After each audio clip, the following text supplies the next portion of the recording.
Good morning, friends. You are most welcome to Think Eyes channel.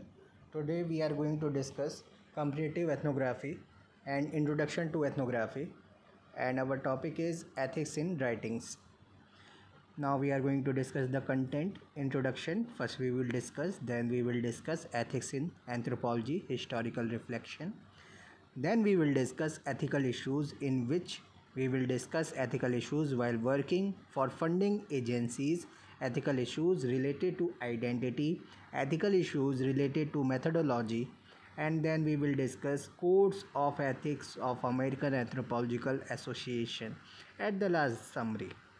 Learning objectives: after studying the unit, you will be able to understand what ethics are and their importance in anthropology. Be acquainted with the historical origin of the ethics in anthropology. Know about the various types of problems that arise during anthropological work, and be familiar with codes of ethics which one should remember. Now we are going to discuss about the introduction part.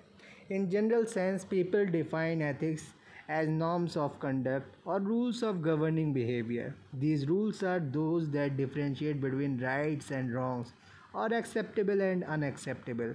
Groups like family, school are considered as agencies where most people learn ethical norms. Although most people acquire their sense of rights and wrong during childhood, moral development occurs throughout life, and human beings pass through different stages of growth as they mature in various social settings. However, very often we come across disagreements on various ethical issues. The reason being that in a particular society, people recognize same ethical norms, but their application is subjective. That is, different individuals infer, apply, and balance these norms in different ways in light of their own values and life experiences. Moreover, at a global level, every society has its own system of values and ethical norms, so it becomes difficult for the individuals belonging to different societies to agree on the same issue of ethical norms. Ethics can be defined in different and another way, that is in the domain of academic disciplines and their research. Disciplines like anthropology, sociology, philosophy, theology, law, or psychology that study standards of conduct in the society have their own set of ethical norms. There are various codes of ethics, rules, and policies in research and disciplines which have been recognized by various professionals, associations, government agencies, and universities. In general, these include honesty, objectivity, integrity, carefulness, openness, respect for intellectual property, confidentiality, responsible publication, and mentoring, respect for colleagues, social responsibility, non discrimination, competence, legality, animal care, human subjects protection, and many others. Shamo and Resnick 2009. Who told about that? Now reflection. We will discuss about the reflection. David B. Resnick 2009 defines ethics as a method, procedure, or perspective for deciding how to act and for analyzing complex problems and issues.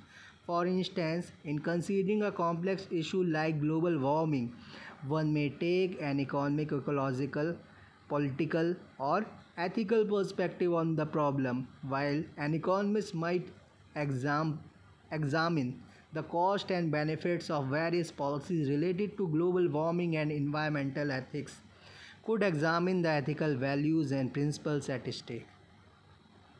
However, the nature of research in every discipline has been defined by its subject matter. Anthropology is a science that looks at different human aspects: archaeological, biological, sociocultural, and linguistic. Human beings with all aspects of their lives remain in the center of anthropological inquiries, so it becomes obligatory for anthropologists to examine the ethical, social, and political consequences of each piece of research and writings. An anthropologist is expected to keep the socio-economic, political, and ethical aspect of human life in mind.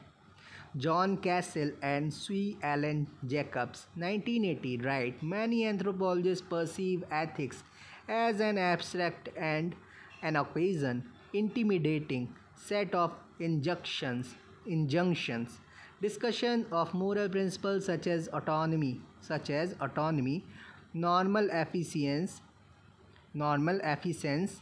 beneficence, and justice seems to have little relation to our daily activities as researchers, teachers, students, and practitioners. Anthropology is fieldwork based science where a researcher very often comes across various uncontrolled situations. The situation may vary in terms of people, environment, circumstances, location, position, and researcher may find himself stuck in a variety of duality. In the field, especially, situations may be so complex, involve so many parties, and so much factions that it becomes difficult to decide what may be done. V.K. Srivastava 2004 argues that ethical questions start surfacing as the research work begins. He raised various ethical questions ranging from investigative social research, use of pseudonyms, payment to the respondents, issues regarding to the gender of researchers, to seeking for the informed consent. He further adds that each researcher has to address these issues and questions afresh with every research keeping in view the contextual specific situation. Moreover, anthropological researchers, practitioners, and teachers belong to various communities, religions, and cultures which have their own values, morals, and ethics. So they have moral obligation toward their own group and culture. On the other hand, they also have certain obligations toward the scholarly discipline. Since human beings remain at the center of social research while dealing with subjects in their own abode, an anthropologist should be very careful towards their culture and practices, and their autonomy as a human being should be respected. Should be respected. During their fieldwork, many at times researchers develop a strong empathy for people they are studying and start feeling a sense of personal responsibility for their welfare.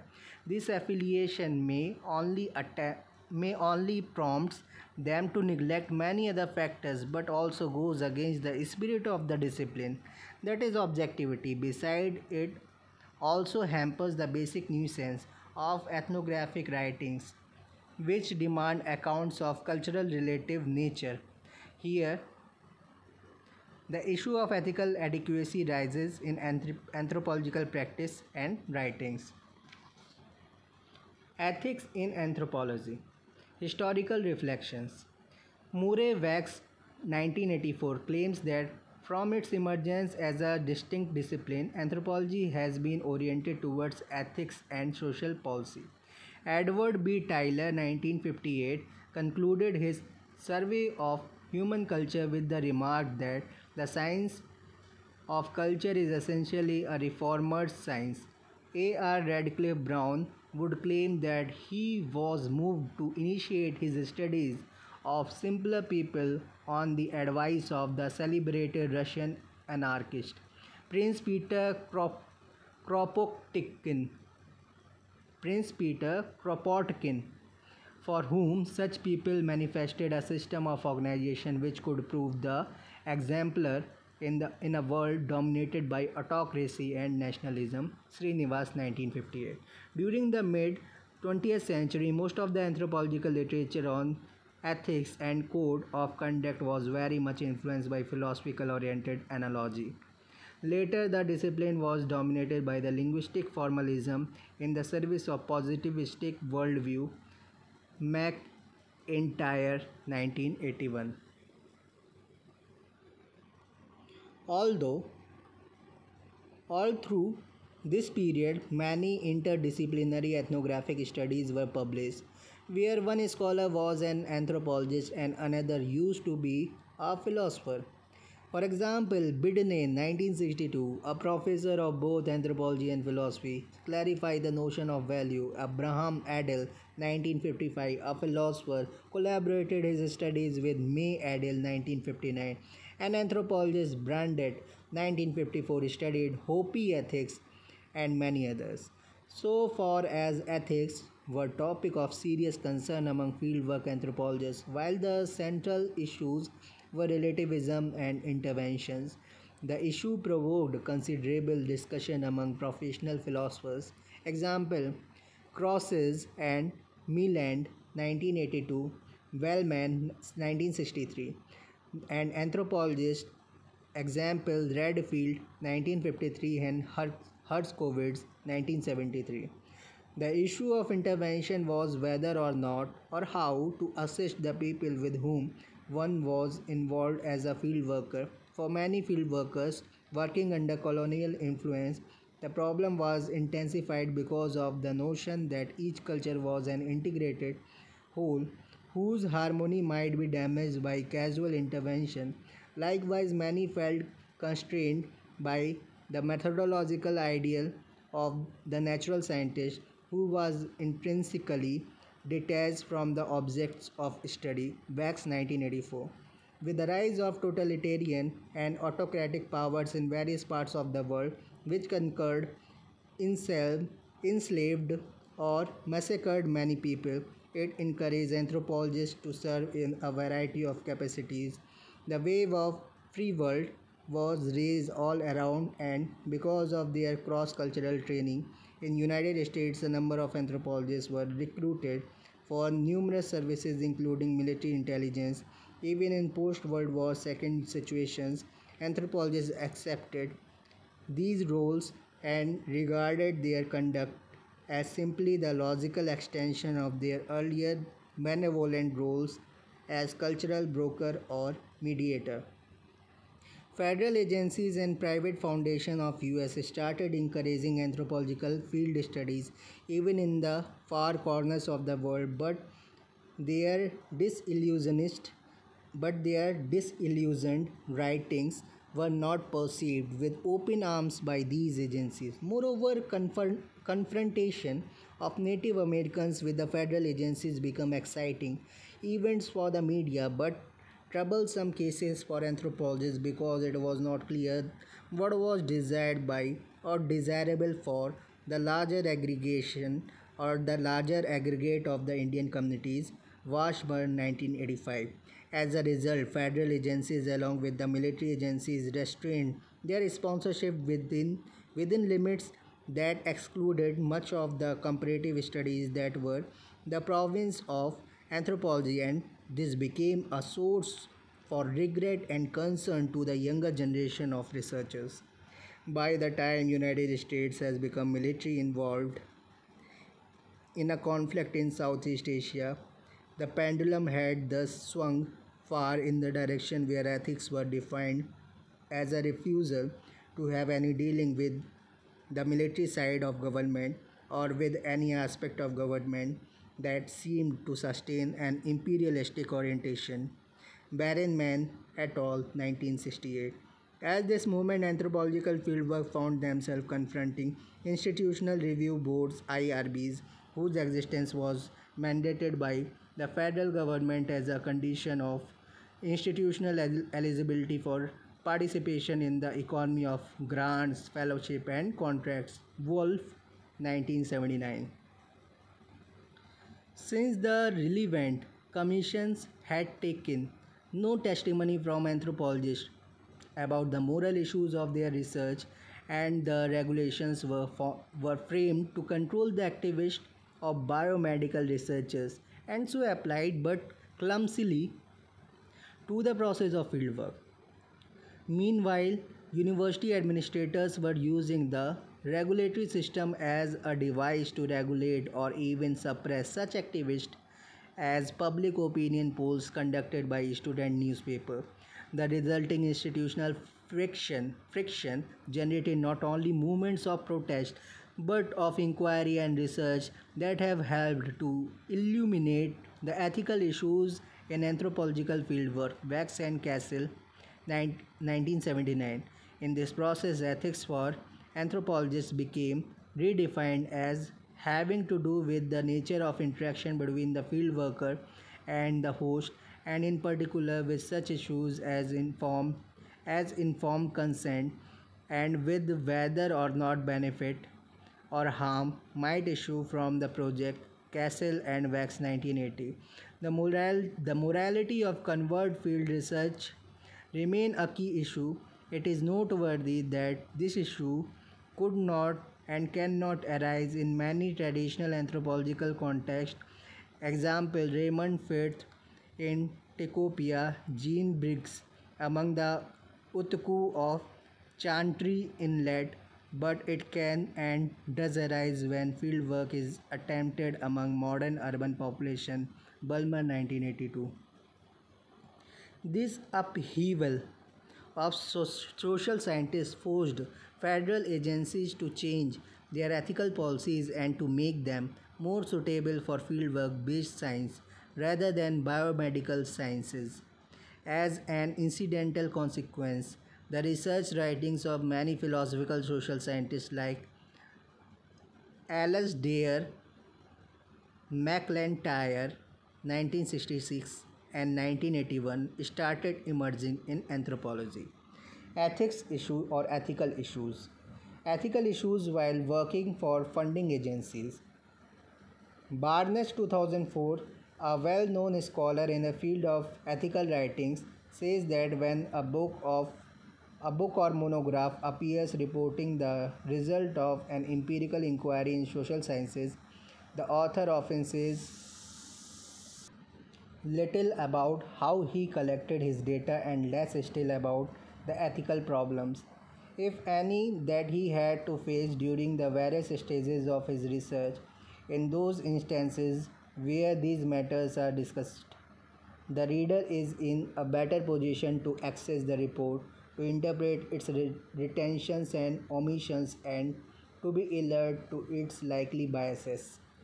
Burns, Barnes Burns 2004, compared six case studies and drew attention towards the various ethical issues which were paid less attention before. Firstly, he pointed out the differentiation of problems between studying of one's own society and to study a society with a different culture from its own.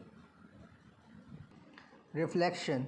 J. A. Barnes has compared following six cases in his paper titled Problems in Practice in Methodology and Fieldwork 2004, edited by V. K. Srivastava. First, the Wichita Jury Study, Research and the Public Interest. Second, the Glacier Project, the scientist as clinician. The scientist as clinician. Third, Street Corner Society, the limits of participation. Fourth, Kashmiri Pandits, scientists or fellow citizens. Fifth, Hindus of Himalayas, telling all or only some. Sixth, Juni, ZUNI, passing on information. Situation in the field vary from place to place and society to society, so it becomes very complicated to draw a single line of code of conduct. The researchers has to reconcile the pursuit of knowledge, conclusions backed by facts and good arguments, with short-term and long-term interest of people under study, the sponsors of the research, the wider public and the readers of the research conclusions. Srivastava 2004. More importantly, the cultural gap between the sponsors and the researchers and between the researchers and the respondents create a situation where the researcher has to make choices by his own, keeping the moral as well as professional obligation in mind. This is the problem with which every researcher has to deal with very carefully. Impact and reaction of the final conclusion of the report and research may call appreciation as well as hesitations from both the sides, that is paymaster and the public. This is one of the ethical issues where an anthropologist has to behave subjectively without hampering the objective spirit of the discipline. Dealing with the condition of duality between objectivity and subjectivity becomes a Herculean task for the researcher. Ethical issues related to identity. As we already know that once a researcher goes to the field, the first step one is expected to take is rapport establishment. The problem of ethical code of conduct begins from here itself, when a researcher introduces him or herself to the respondents or any other person of the field. Sometimes situation arises whether he or she should reveal his or her own identity or should work with a mistaken identity. In most cases, it is observed that people in the rural or tribal areas in India start assuming the researchers either as a governmental officials or an aid provider from one of the NGOs. In that case, the very purpose of data collection hampers. People start expecting some sort of aid in terms of monetary gains or in kind. They start complaining about their poor economic conditions, health problems, low life order, and other socio-economic problems. However, situation goes worse when the researcher reveals his identity and tries to make them understand that his only purpose is to know their culture and way of life.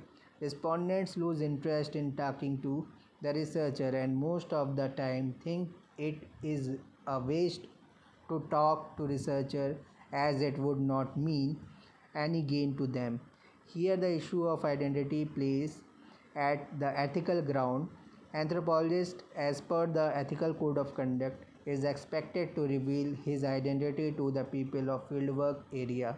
But many a times it obstructs data collection as people try to avoid the conversation with the researcher or give him the colored version. Here, the whole purpose of finding the realities behind the social fabric goes in vain, and this is also considered as an implement in rapport establishment with which a researcher has to face the ethical issues related with his identity. Another ethical dilemma arises at the time of writing the ethnography or about the fieldwork experiences or making the report or report based on the fieldwork. The first and the most important issue is the use of pseudonyms in the report. Using the hypothetical names in place of their original names for the village organization and or the concerned respondents is seen in relation with maintaining confidentiality in the research. Majority of the funding agencies insist to give respect for the anonymity and privacy of those who participate in research. Personal information concerning research participants should be kept confidential. One of the reasons of using pseudonyms seems to be an outcome of such demands. Anonymity and practice of pseudonyms at times become a matter of subjectivity for researchers. It would be clear after reading the two cases given in the boxes. Here, one case deals with the declination of anonymity, while another case talks about the revisit of anonymity. In both the cases, anonymity was finally maintained and pseudonyms were used. Moreover, it is felt that it is the field worker's responsibility to ensure or to assure that informed choices are made. Our researchers is obligated to make the final decision in terms of serving the best interest of the community well, and the interest of the discipline.